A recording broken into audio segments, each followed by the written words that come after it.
Salut à vous pauvres mortels et bienvenue dans ce nouveau numéro de Chris Comics Collection. Aujourd'hui je vais vous présenter 5 comics que j'ai lus récemment et on commence tout de suite avec Big Guy et Rusty chez Glénat Comics. Scénarisé par Frank Miller et dessiné par Geoff Darrow, Big Guy and Rusty the Boy Robot est publié pour la première fois par Dark Horse Comics en 1995 aux États-Unis. Mettant en scène Rusty, un robot japonais au trait de petit garçon, et Big Guy, un gigantesque robot américain lourdement armé, cette histoire est avant tout un hommage à la pop culture et à la japanimation. À Astro Boy d'Osamu Tezuka bien évidemment, au style Kaiju Ega rempli de monstres géants, mais aussi plus largement aux films de science-fiction et aux clichés incontournables du genre. De Tokyo ravagé par des monstres géants à l'archétype du sauveur venu d'Amérique, Big Guy et Rusty se nourrit d'à peu près tout ce que vous connaissez déjà pour en faire une histoire décalée aux héros attachants.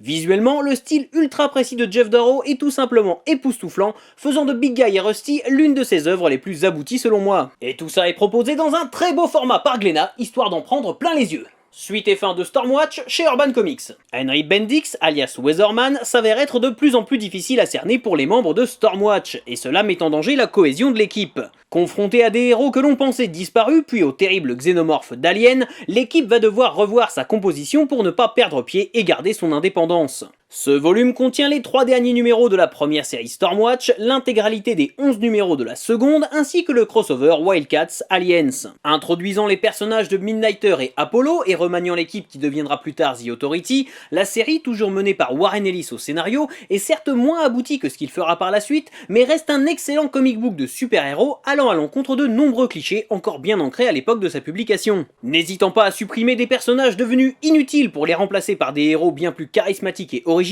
Ellis participe clairement au renouvellement du genre. The Authority, les années Stormwatch, c'est complet en 2 tomes et c'est vraiment un plaisir à lire. On continue maintenant avec le tome 1 de la série Punisher dans la collection 100% Marvel chez Panini Comics. Scénarisé par Becky Cloonan et dessiné par le regretté Steve Dillon qui s'initie sa dernière œuvre, ce tome regroupe les 6 premiers numéros de la série All New, All Different Punisher, faisant suite aux événements de Secret Wars. Lancé depuis des années dans une lutte sanglante contre les criminels et les trafiquants de tout poil, Frank Castle n'est pas du genre à se laisser surprendre. Sans pitié et déterminé, il élimine froidement les voyous. Seulement, il lui arrive parfois de tomber sur des individus vraiment dérangés, comme Face, un tueur psychopathe qui collectionne le visage de ses victimes.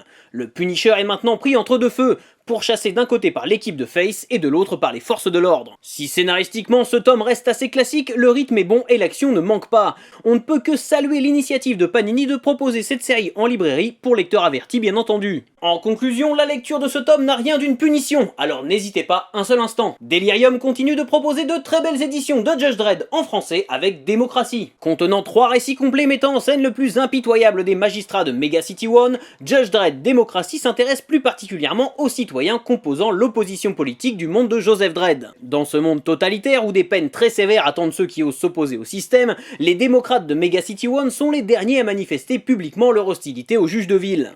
Histoire d'amour impossible avec une tueuse de juge ou entre une professeure et son étudiant terroriste, ce volume se concentre finalement bien plus sur les habitants de la mégalopole futuriste que sur Judge Dredd lui-même, le héros étant principalement présent pour rappeler le contexte et les grands principes de son monde. Intelligent, touchant et immersif, Judge Dredd Démocratie est une lecture qui ravira les fans de cet univers. Et pour terminer, on reste chez Delirium avec Steamman. Quand j'ai lu le pitch de Steamman, j'ai tout de suite été intrigué et emballé. Inspiré d'une nouvelle de Edward S. Willis parue en 1868 et se déroulant dans un univers western steampunk, Steamman raconte les aventures de l'équipage d'un géant mécanique à vapeur affrontant une créature sanguinaire, le Cavalier Noir. Écrit par le romancier Joe R. Lansdale et publié par Dark Horse aux États-Unis, Steamman nous renvoie aux premiers classiques de la science-fiction, comme la Guerre des Mondes ou la Machine à explorer le temps.